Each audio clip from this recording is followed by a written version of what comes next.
You're listening to Brainwork Framework, a business and marketing podcast, brought to you by focus-biz.com. We all want to be more successful in our business and our career. Today, we have a special guest who is going to share with us exactly how to do that. He's a best-selling Amazon author, adjunct professor, and business consultant to middle and executive management. Peter Christian. Thank you for having me, Chris. Absolutely. Glad to be here. Thank you. So tell us more about your history, your journey, and how it's brought you to where you are today. Okay. Well, I've been in business for about 45 years. Technically, I'm retired at this point, although people have convinced me to say semi-retired now because I still stay pretty busy. But I started in engineering, worked my way into operations, spent most of my corporate career at Crayola Corporation, better known as Crayola Crayons, and got into operations and quality and research and development. But then when I left there, I decided to get into the consulting arena for a couple of reasons. One, I had the opportunity coming out of school when I was a graduate student to work for Price Waterhouse at the time. Didn't feel that just coming out of school, I really knew enough to be a help to companies and executives and so forth. So I put that off. By the time I left Crayola, I had almost 20 years of work experience, lots of knowledge I felt that I could share and help people with. So I got into the consulting arena, first through Lehigh University, through a consulting group there. And then from there, actually developed my own consulting practice with 5 other folks. That's still going well and strong since I left, which is great to hear, since they still have to pay me a bunch of money yet for leaving there. Always good. But I got into working with a variety of different companies, whether it was in different industries, different areas of the country, even outside of the country, over into Europe and China, mostly on the operational side, helping them with strategic planning, supply chain, operational improvements, cost reduction, profit improvement, continuous improvement, all sorts of improvements. And have continued that. I still get some consulting opportunities even as a retiree. But mostly I write, I speak on shows such as your own. And as you mentioned, I'm an adjunct professor. I teach project management remotely. In fact, I have a class tonight, so I'll be getting ready for that very shortly. So I'm staying pretty busy. Nice. That's excellent. And it seems like all the things that you're doing are focused around sharing the wealth of knowledge that you've gained over the years. Yes, absolutely. I think if you accumulate it and you've got it, to not share it with people and to just let it pass by is kind of a sin.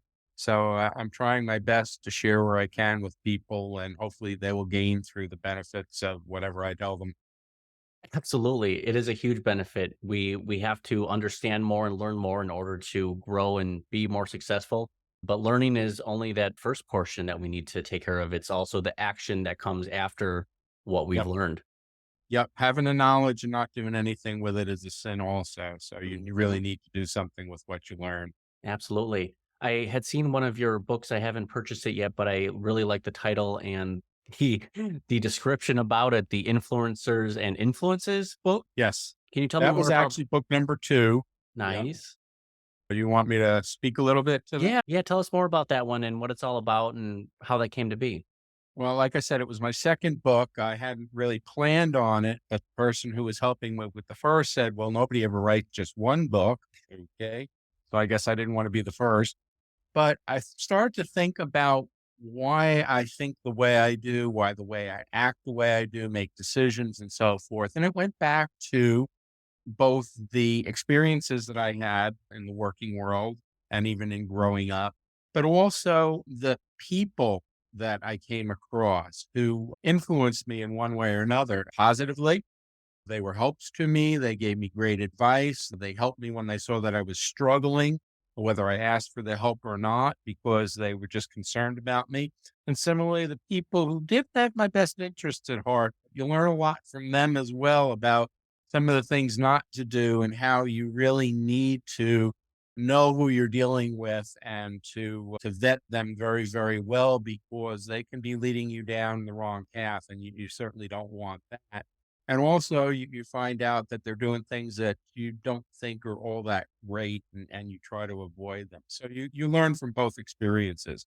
So that's what that book is about, is to talk about that, to give thanks to a lot of the people who did help me on a positive sense because they meant to, and to make sure that they got their due recognition. Hopefully I gave them enough when the opportunities were there and I was dealing with them. Some of them are not around anymore. They have since passed to that great business place in the sky, but I'm sure they're still looking down at me and hopefully approving of what I'm doing and how I'm doing stuff.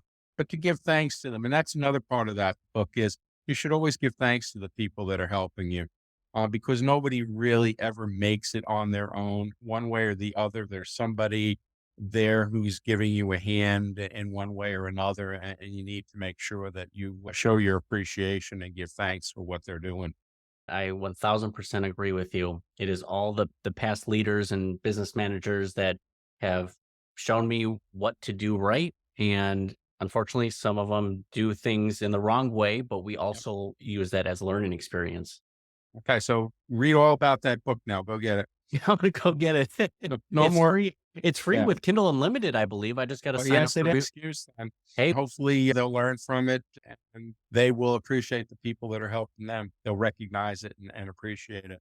absolutely. So tell me more about the path, maybe the foundation on whether we're career oriented or we're business oriented. Does that Mhm. take us down separate paths? Are the tips and tricks on how to be successful in those, do they differ? Is there any overlap? Well, I wouldn't say it takes you down different paths, but your path may be a little bit different than my path and where I wound up and how I got to where I was at versus where you're at or headed to, as the case may be. And basically, you make decisions. I wanted to be in engineering. Well, after I was in engineering, I found out operations is pretty cool. And actually, the type of engineering I started in, industrial engineering, was very operations oriented, which was what attracted me. It wasn't just technical. And then from there got into not just working for somebody, but working for lots of somebodies in a variety of different venues and all sorts of situations and so forth. I had the opportunity to do that early on and decided not to do it, but I came back around to it eventually. And the person who convinced me said, "But you've probably basically been a consultant even when you were working for organizations because of the improvements you made and working with other people and so forth. So I think maybe that's the career you should head for." And I never regretted it. Really, really enjoyed it. I didn't want to go back into the corporate world, so to speak. And people would say to me, "How can you do that?" And I'd say, "Well, how can you do what you're doing? At 8 o'clock at night, I'm home watching television and getting ready for the next day, and you're still working on whatever it is you're working on." They go, "Good point." Yeah. So, The pros and cons to anything. And it's funny how our perceptions kind of change our outlook on whether we think a career is best or being a business owner is best. yeah. And I think always you're looking for the opportunities, what's right for you. My daughter's kind of going through that right now. She's struggling a little bit. She's not totally happy at her workplace with some of the things that are going on. And I'm advising her and I'm trying to make sure that when she changes and where she changes are for the right reasons and for the right thing, not just make the change for the sake of making the change. Because there's that old saying about the grass isn't always greener on the other side. Well, that's very true in business. You can make a knee jerk reaction and get yourself in a lot more trouble than you were in before. So take it slow. Don't leave in anger, leave with your head up high. In fact, when I left Crayola, I still did work for them after I was gone. So there weren't any real bad feelings about me leaving, and there were opportunities for both of us. And I continued to do some work for them after that fact. So don't burn your bridges. Okay. I make good decisions in a sane, rational sense without anger or emotion involved, but you decide what makes the most sense for you and then go do it. Absolutely. I think that's very smart. I Mr. Adam, do learned. you have any insight or anything you want to share? Questions? Hi. Honestly, I was thinking you had mentioned about doing a lot of international consulting and for different sizes of businesses and stuff like that. I was just wondering, is there a correlation between the size of the business and then the pain points that you often see when you go in as a consulting capacity? Yes and no. I think businesses have a lot of similarities. Of course, there's different sizes and they're in different arenas. So there are differences, obviously. Not everybody is the same. So that's why when you come up with a solution, I always use that term, one size fits all poorly. Hmm. So you don't just come out with the same rote solution for everybody, because you've got to find out what the details are. Obviously, bigger companies can run into a lot bigger problem than little companies. Of course, it's all relative because to a little company, even a small problem could be big for them. But in large companies, you're dealing with a lot more people, a lot more interactions. As they get bigger and kind of spread out, the communication sometimes isn't as good as opposed to small companies where people sit 5 feet from each other, although even that can bring problems as far as communications go if you're not talking to each other well and properly. So I think there's similarities, but it's the magnitude. Big companies obviously are dealing in millions and billions of dollars. Small companies are dealing in the thousands, tens, or maybe hundreds of thousands of dollars of situations and impacts and so forth. But by and large, you're dealing with people, you're dealing with processes. Okay, hopefully processes, they've got those in place. If it's manufacturing, you're dealing with materials. Okay. You're dealing with customers, you're dealing with suppliers, all those common things. And the question is, how are those things all interacting with each other? Are they interacting well? Are you doing the right things? Do you have systems in place and are they the right ones? And are you utilizing them properly? And all those good things. So there's a lot of similarities, but each one's got its own personality to it. And they will tell you when you go in, oh, I've got such and such a problem. I can't tell you how many times as an operations person, oh, the factory floor just isn't producing. The productivity is down. We need to get that straight. So you go out and you talk to the folks out in the factory floor and production, and they go, those people in the office are out of their freaking minds. We set up our line and we go to run a product and we're just getting started. And they go, up, we got to make a change. Something came up as an emergency here or whatever. So they make us tear everything down, we get all set up and we're all set to run. They go, what, wait a minute. Something else came up, or let's go back to what we said before. So now we got to tear down. We got to put it back to the way it was. So all that time has been wasted. And then they say, well, they're not being productive. Well, yeah, because you caused them not to be productive. Or they tell you to run something and the materials aren't available, or there's a problem with the material, all sorts of stuff that they do to the production people. And then they don't realize it. They say, well, they're not producing the way they should be. That's them. And you find out that it's maybe a little bit because everything could use an improvement. That's why you have continuous improvement. But what's the real cause of the problem? Find that out and fix that, and not all those other little things that they're talking about. That's really what the key is in order to do well and to do the proper thing. You work on the wrong things, guess what? Don't expect the results that you're expecting. Yeah. Work on the right things and do it well, and chances are good you will solve what your issue is and you'll be really happy. It's Oh, kind of does that answer your question for you? Yes, sir. Yes, sir. Thank you. Okay, I want to make sure, I went in a lot of different directions there. It was a very open-ended question. So no, that was Okay. great. That's So, perfect. It's kind of like that meme where the three Spider-Mans are pointing at each other and they're like, it's uh-huh. production's fault. It's the office's fault. And there's just this breakdown in communication. The problem is pointing at itself. It's the lack of communication. Now that's why as a consultant, you really have to ask a lot of questions and you really have to get the down low. People think that they know what their issue is. They're feeling the pain, but they're really not sure what it is that's causing it. And sometimes they're the cause. Yeah. Which is Yeah. really, really interesting when you're a consultant to tell somebody what the problem is. Bring that mirror over here. I'm Take a just, look. I'm just gonna say the mirror, like, you should have a seat. Maury comes out like, you are the problem. You are the problem. So that's a great way to kind of get a bird's eye view of businesses, processes, and where those breakdowns usually happen. How about for those who are more career focused? What is that 3-step game plan? Are there steps? Is there a process to leveling up your career? Well, decide what it is that you want to do, get the information that you need, and then do it and do it well. But again, look for other opportunities. Sometimes there's something out there. Like when I started in college and I wanted to be an engineer, and I was thinking, well, electrical or mechanical.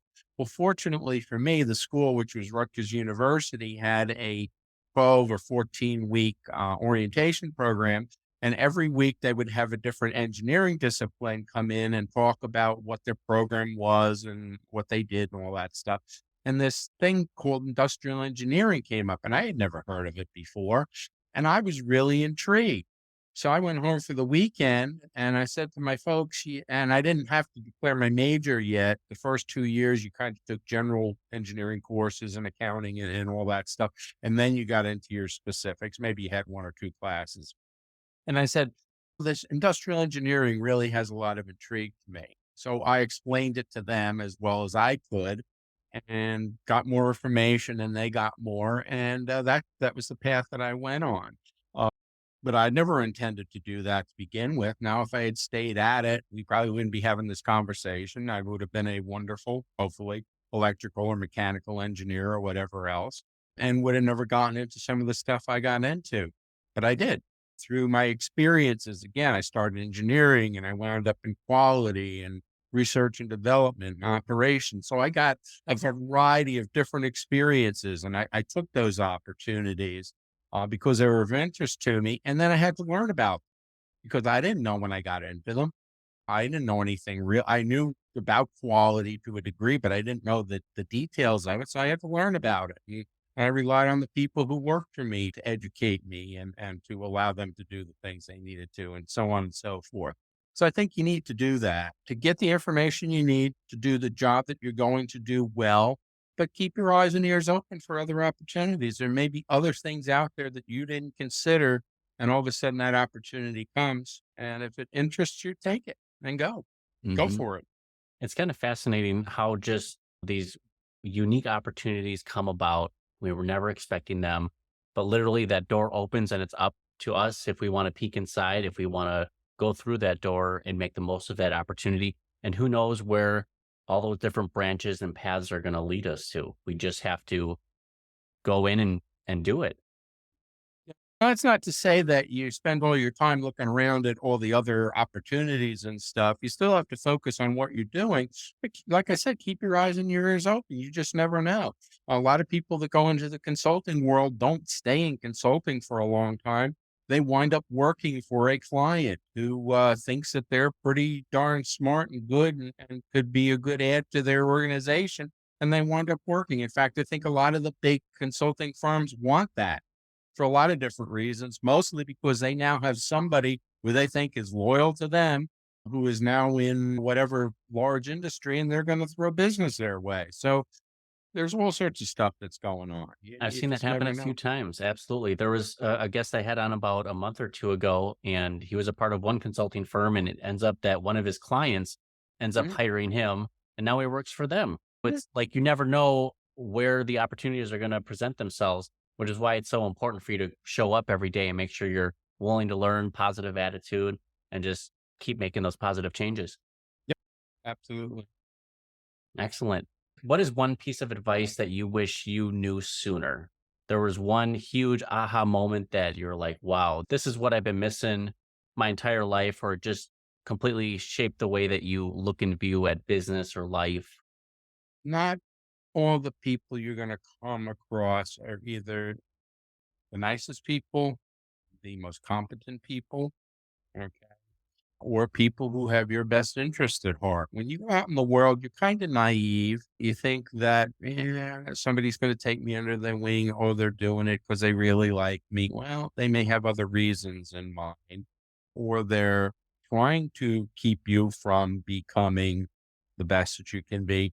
First job I had out of school, I worked while I was in school, but out of school, the fellow I was working for, I found out that there were people in the organization and other departments that I was working with or had come across who were interested in me and wanted to talk to me about opportunities to work in their departments and he kept me from doing it. And when I found that out, I was quite annoyed Mm. because that should be my decision.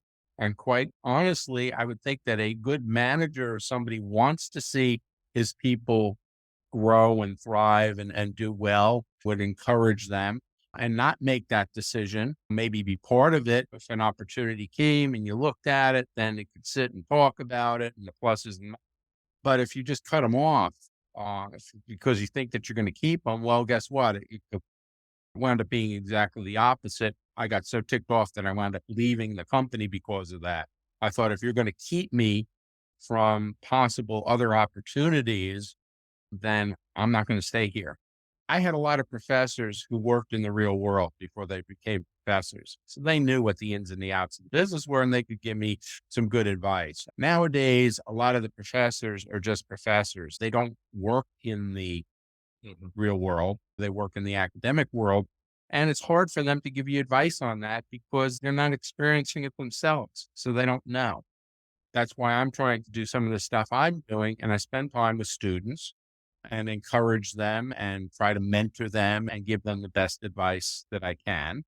And hopefully from that, they will learn stuff and not to be suspicious of everybody, but just to have enough inquiry to say or to challenge things. One of my professors always told me is always challenge things, be a little bit skeptical and find out the real story because you're not always going to get it.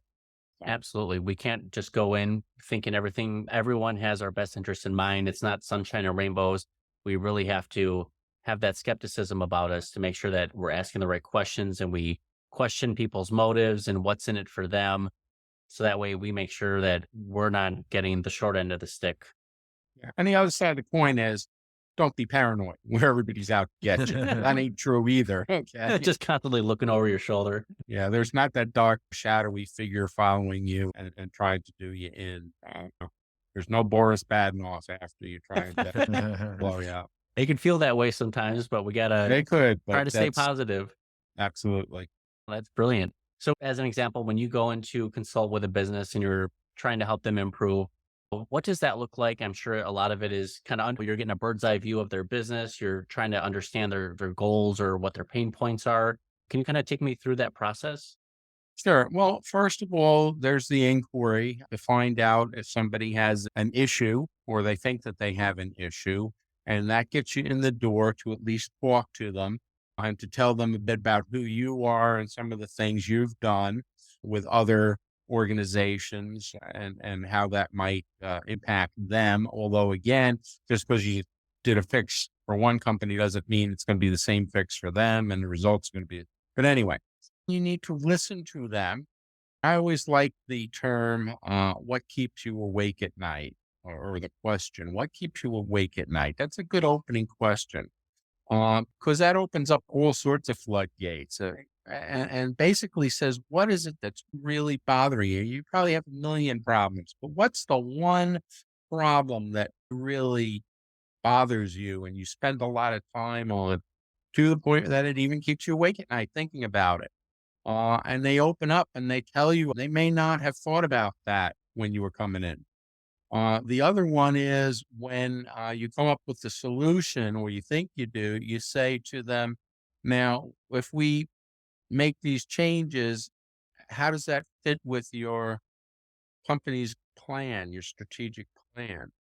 And that's an interesting one too, because you find out a lot of times they don't have a strategic plan.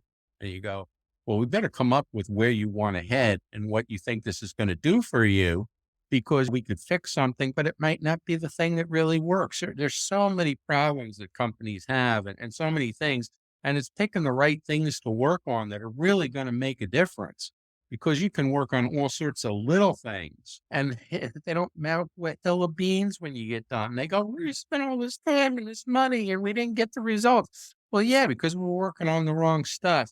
I studied theory of constraints. I don't know if you're familiar with that, but the guy who came up with the theory of constraints, Ellie Goldratt, called them chupchicks. Okay. Things that you work on that don't matter and you stay away from those. So you need to find out what the important stuff is and stay away from the chupchicks. Mhm. That's always been my philosophy. See, there's a lot of inquiry. And like I said before, they tell you one thing about, oh, they're not productive out on the floor. Well, go talk to the floor people. Don't just take their word for it and find out, because there's always multiple sides to a story, not just two. So find out what's really going on. And then you can come back with truly what it is you're going to work on and how you're going to work on it and where you think you're going to end up at that when everything is concluded. So I think that's the important thing. A good consultant will do that. If they just go in and they take the person's word for it and they work on it, I guarantee you through 3/4 of the time, it's going to be the wrong thing and people are going to be very unhappy. And they're going to blame the consultant, of course, for it, not because they did anything wrong. So Mhm. consultants always get blamed. Right, because you're the Just one goes with the offering solutions. territory. That's life. Yeah. Anyway, so I would say that's the big thing going in. What keeps you awake at night? What really bothers you? That's really smart because it can really get to just that biggest cloud that's over their head right now. And that right there, I feel like demonstrates the entirety of the value that you're bringing. You're going in, asking a lot of questions, trying to gain an understanding of what's really going on. And then you make sure that the proposed solution follows their strategic plan. And if they don't have one, well, it sounds like you need to get one. So now that can kind of be your guiding map towards the right path that we take. Yeah, sometimes you can work on something that'll cause problems for the company if you do the wrong thing. Okay. Or goes against where they really want to be. And you don't want that either. You're going to spend a lot of time and you're going to spend a lot of their money doing this stuff. You want to see a successful result. I always took it very personally. I did not like to see me and them not succeed. It wasn't good for either of us. Okay. I wanted a happy client. I wanted a successful client. I wanted to feel good about the work that I did. I took it as though they were my company and I benefited or didn't based on what happened or didn't happen, as the case may be. I still do. That can be important too, not only for your self worth, it gives you the purpose, that driving force, but also the business that you're working with. They realize you now are kind of showing invested interest into their success as well. So you're kind of gaining a partnership when you go in with your consulting work. Absolutely. And that's key. They need to trust you. They need to listen to you. They need to do what you tell them to do. All right. They need to challenge it. Again, there's nothing wrong with them challenging it, because if it's good and it's going to work, then there's no problem with it. You just justify it and you move on. If it isn't, then that's where things get a little mucky, because if you can't explain it and it doesn't sound like it's going to work, it probably isn't going to work. You want them to do that because you want them to understand it. The other thing I told the client is, at the end of the day, I'm not going to be responsible for your success or failure. You are going to be. I'm here to give you the best advice I can, to guide you, hopefully to help you implement whatever it is. But I'm going to walk out that door. And if you haven't done it right, or you don't understand it, or you stop doing what we agreed upon when I walk out that door, it's all for naught. Okay. Because you're dependent on me now, and nobody should be dependent on an outsider. Again, they're there to help and to provide stuff that you may not have, but you better darn well pick it up and then deal with it on an ongoing basis, or you're going to fail over the long term. You can give them the plan and the tool and the strategy, but unless they're willing to execute it and do it well, well, then that's all it is. It's just a good idea. Absolutely. And there's a lot of good ideas out there that never get implemented properly. Absolutely. It's a huge negative downside to our business when we have Mm. great ideas, but can't execute them well, or I don't even know why that is. Well, there's all sorts of reasons. We could spend a whole other session. Maybe we will on that someday. Why great ideas don't get implemented or whatever. That's your third book idea. I'm excited for that No, next launch. I got it. What about what keeps you awake at night? I got plenty of stories about that. It'll be a spooky story. It will be very spooky. Yes. I'm going to bring it out on Halloween. Woo. I think you're going to create a new genre, business horror. There you go. Right? He didn't refill the copier. Oh no. Now, Peter, where can people find out more about you, your business, and what you're doing? How can they get in touch with you? 3 ways. LinkedIn.